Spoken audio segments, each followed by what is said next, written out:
Well, I'll start with a number. Just under 42 million people were playing Steam at the same time this year. That's a concurrency record. It's absolutely huge. And it's going to be important because they've also set the tech world alight by releasing SteamOS and kind of redefining what gaming on PC can mean. And the funny thing is that, yes, while there is the likes of the ROG Ally Xbox Edition on, say, the Lenovo Legion Go, where there is a Steam version of that, well, SteamOS beats Windows, and even on a ROG Ally, you'll get better gaming performance out of SteamOS if you put it on there yourself than you will from any form of official Microsoft experience. And then there's everything else that they're planning.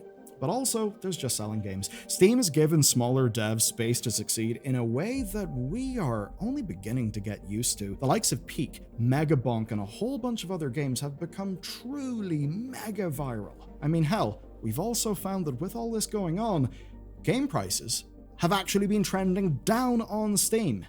And yet, even though all that good stuff has happened, Valve have spent their year under fire from all sides. As 2024 ended, Valve were under more pressure than ever before. You see, they'd been so spooked by incoming class action lawsuits that they changed their entire user agreement to remove their arbitration clauses. Basically, they were getting ready for a big legal fight. Now, that itself followed changes to the store, reinforcing that you're only buying licenses to play games on Steam, that you're not buying the games themselves. It now overtly says that at checkout. Players, in many cases, knew that, but it was at the back of their head, and they were not thrilled to be reminded of it. And it's fair to say that 2025 kept up this brand of pressure on Valve. The year began with a brutal CoffeeZilla expose that reached millions of people, overtly calling out Valve's continued profiting from skin gambling. They, of course, still maintain a loot box empire in CS2 and TF2. And throughout the year, we've seen new heights for that empire as they introduced $1,500 regulation-dodging loot box mechanics for CS2 before then overhauling trade restrictions in a way that wiped billions from player inventories overnight. Crazy stuff.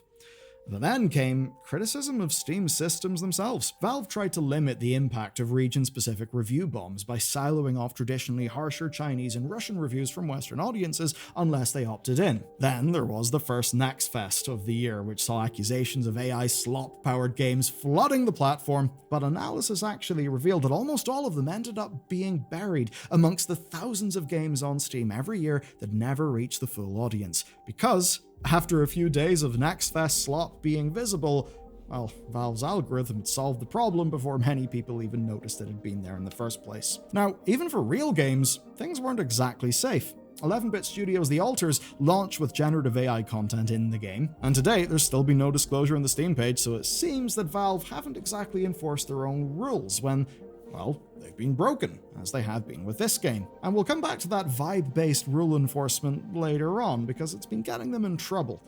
And that does actually matter because of people's monopoly concerns. So Valve should take it seriously. Now, Steam's position was also manipulated in a few more troubling ways. Take this one. A war propaganda game from a Russian government-backed developer forced some rather hard questions about Valve's responsibilities as a platform. Questions that would recur throughout the year and likely will recur next year. And more explicit threats emerged as well. Multiple instances occurred of malware being distributed through Steam, where basically developers were loading approved games or store pages with malicious code and then threatening the safety of users. Each time, Valve did address the problem swiftly, but in one case, the attacker stole 32 grand in crypto from a cancer patient who was raising money for treatment. That's a lot of stories, some of them rough, but then came the big controversy. This controversy revealed that Valve simply does not control Steam. So, who is your impossible to shop for person? I know you have one of them. For me, it can kind of be my parents. They don't want things. What they want is to feel connected, and that's why I'm going with today's sponsor, Aura Frames. You see, it's a digital picture frame, but it's done properly. There's unlimited photo and video upload, no subscription, you just download the app, you connect via Wi-Fi, super simple. And what makes it work amazingly as a gift is it enhances what people have already got. They've got years of photos on their phone, maybe artwork that they love, and this gives all of that a place to live. And you can even preload it before it arrives, so that whenever they open it up, it's got their things on it. It's a real thoughtful touch, and it's easy for them to add their own after that. And for me, what makes it work as a gift is it enhances what people have already got, you know? They've got years of photos sitting in their phone, maybe artwork that they love, and this gives all of that a place to live. My dad's done a lot of traveling over the world because he loves running, and I can take a bunch of the great photos and put them on this for him. I can actually do that preloaded before it even arrives, so whenever he opens it up, it is actually tailored to him. And that's what makes it work amazing, especially as a last-minute buy. You can tailor it to your recipient to make sure it's a good gift. And every frame comes in a premium gift box as well. No price tag, it is ready to gift. Now, for a limited time, you can save on the perfect gift by visiting auraframes.com to get $35 off their best-selling Carver matte frames, named #1 by Wirecutter, simply by using promo code Bellular at checkout. That's auraframes.com, promo code Bellular. It's an exclusive deal to viewers, and the frames sell out fast, so order yours now to get them in time for the holidays, and to support the channel and get the discount, mention us at the checkout. Valve changed the rules for shipping games in Steam this year, and basically in doing so, they had to cede creative control of what was on their platform. And that's because without payment processors there to handle the transactions, there kind of is no platform. So because of this, we got Rule 15. Here it is. Content that may violate the rules and standards set forth by Steam's payment processors and related card networks and banks or internet network providers, in particular certain kinds of adult-only content. Yes, this was basically Valve saying, we have to enforce everyone else's policies on our store. We don't have creative control, and that leads to the depressing reality of MasterCard deciding what is or is not a valid piece of art. Now, because of this change, Valve delisted many adult games. They retroactively forced compliance. This was a shock to many, and while it hit smaller stores like itch.io harder, the fact that a company as wealthy and as powerful as Valve could not fight for creative freedom here, well, that just goddamn stung. And then in the wake of this news, things got even worse, even more challenging, because we in the UK are having to deal with a whole new problem, as Valve have been forced to comply with the Online Safety Act. That limits what we can access without linking a credit card to our account. And it's not just us. Similar things are happening in Australia, in Texas, in many states actually in America. This kind of thing isn't ideal in the best of times, but when we actually tested Valve's system, we found it was full of holes and workarounds. Ones that, at least by our judgment, do break the letter of the law in the UK. I don't want Valve to get in a big bunch of trouble for that, but let's be real, they probably do want to be compliant. But then, just before the end of the year, we discovered that even before they ceded control to the payment processors, Valve's own systems may have killed far more games than we know about. Remember how I talked about the rules being vibes-based?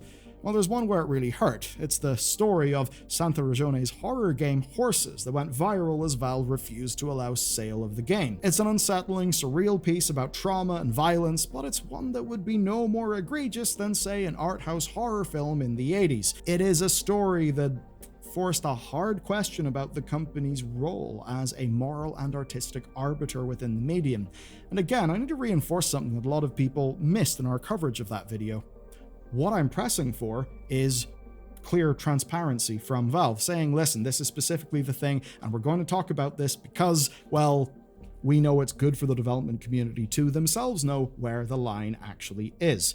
And also for Valve to, well, talk a little bit more about their own process and if people can modify their game to actually be compliant with the store, as Horses eventually would be. Of course, Horses is being sold by GOG and Humble, so it's not like this is some sort of thing so far out there that mainstream stores won't have it. But we do have to remember that Steam is ran by people. Those people will have varying perspectives. As an example, within Valve, they could say, you know what, this is valid art in the way that similar things can be explored in film, television, and in novels. But maybe Valve also, even back in 2023 when they made their initial decision, kind of knew, hang on a second, is this a massive can of worms that could get us into trouble with our payment processors? Anyone within Valve who thought that back in 2023 certainly will have had their fear validated by the events of 2025, and that is not good for artistic expression within the medium of games. And with all this going on, the ever-present question of Valve's monopolistic position swirls up again. Now, to be clear here, I'm not sitting here advocating for Steam to just be, smashed into pieces or something. What I am saying is, it's becoming something that they will actually have to reckon with. because it is the case that on PC, while there are other options, basically, if you're not on Steam, you're kind of not going to get viable sales. There are multiple bodies across the world who have taken interest in this, and that does mean that every decision Valve makes will be scrutinized. And if Valve is seen to be a kingmaker in this industry, then that scrutiny will only get larger. And with that in mind, well, let's talk about Valve's big moves, because my god, they are big, they're honestly exciting. So, we've talked legal pressure, gambling scandals, platform manipulation, payment processor capitulation, and questions of artistic censorship. You'd think with all that going on that our boys at Valve would be on the back foot. That is not the case. Gabe has an awesome new yacht called the Leviathan, kind of awesome, and more importantly for the company, their attention throughout the year has been fixed on one project, SteamOS and Steam Machines.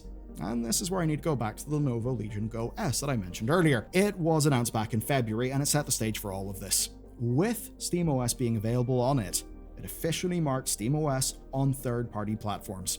And it proved something goddamn important, that a dedicated, bespoke OS designed for gaming could outperform a general Windows handheld playing the exact same games. So for enthusiasts sick of dealing with Windows foibles, and my god, there have only been more Windows foibles as time has went on this year, this was vindication. Now, it's not like you can just buy a new computer and immediately throw SteamOS onto it, though, well, it's the Linux community. They're creative, and in an indirect way, you kinda can. It's all pretty cool. Now, Microsoft, for their part, have spent the rest of the year scrambling to respond. They rushed out their handheld-focused Windows updates, they tried to patch the sort of experience gap, but they're playing catch-up, they know it, and I think while the experience on the new Windows handheld mode is a lot better, anyone who's using it does know that it's clearly a work in progress. It's just not as refined as SteamOS. That was just the start, because Valve were updating compatibility ratings in the background to deal with SteamOS in general, not just Steam Decks. We reported on this, and both us and many others hoped this would be the precursor to a wider release of Steam Machines. Well, I'll have to drop the plural, because Valve had only one machine in mind, and that is the new Steam Machine. 10 years after their first failed attempt, the end of 2025 culminated in the reveal of the Steam Machine, or as we like to call it, the Gabe Cube. And it looks goddamn amazing. It's essentially a living room PC powered by SteamOS that will offer people a more simple way to get on board with PC gaming. Everything the company learned from the deck pushed into hardware built to make the industry react, because that's where Valve truly is genius. Valve can move the industry in a new direction. They helped do that, at least, with the Steam Deck. They're doing it again with the Steam Machine.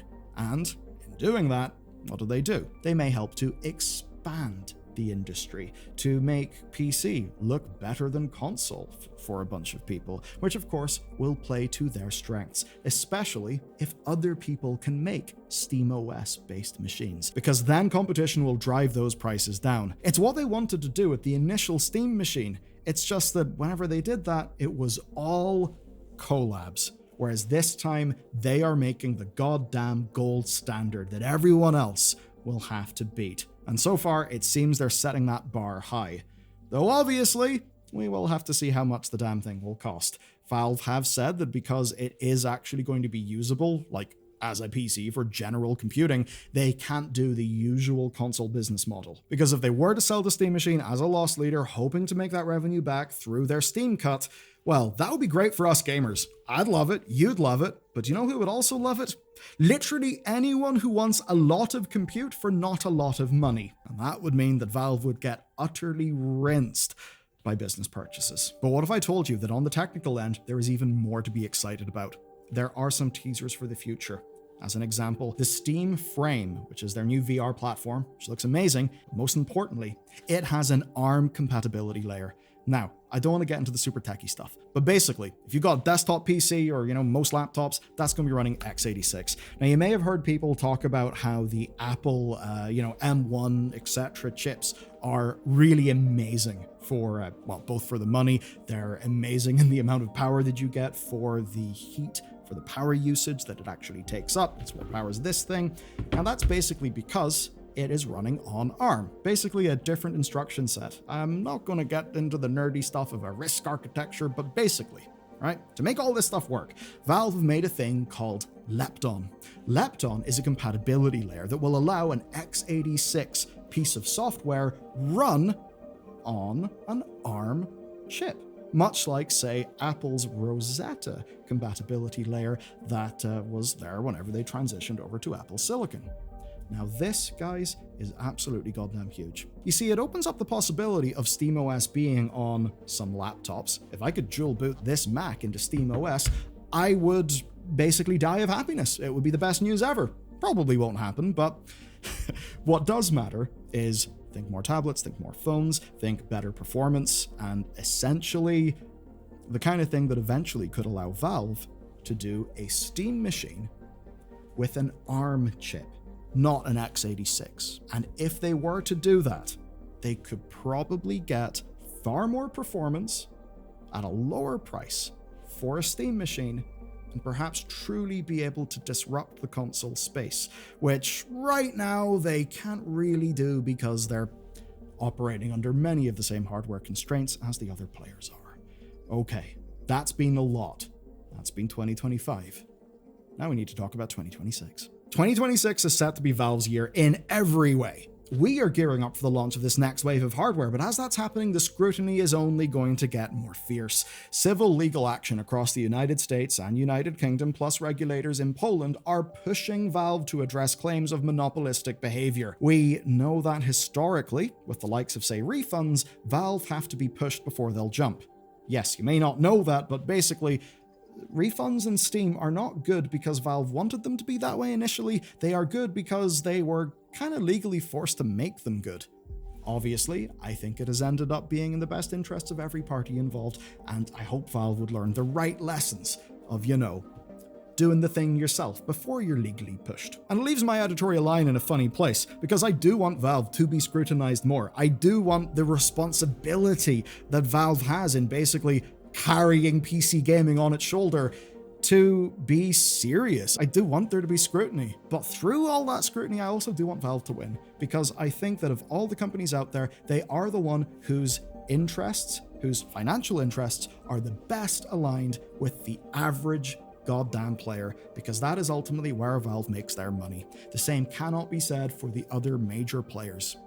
I just think that makes all the difference. So they want SteamOS to succeed. They want the Steam machine to deliver. They want an alternative to the status quo, but goodwill comes with responsibility. And as Valve consolidate their power, the question is how they will use that power. The responsibility and challenge is immense. It should be immense, but Valve are actually, in my view, well placed to rise to these challenges. The GameCube has already entered the hearts of millions. I suppose we'll just have to see if it can stay there when Valve reveals the price, and we'll have to see how Valve fares as they tackle all the plot threads of this year, which are set to continue into the next. Looking at you, Polish regulators, what are you going to do? Though I've got one last thing to say. There is a game that sold 2.6-ish million copies in its first 26 days on Steam last year. Its sequel has sold apparently just north of 400k in the same time period. An absolutely massive fall off. And the surprise is, it's Call of Bloody Duty. So if you want to see how Activision are truly reaping what they've sowed, watch this next.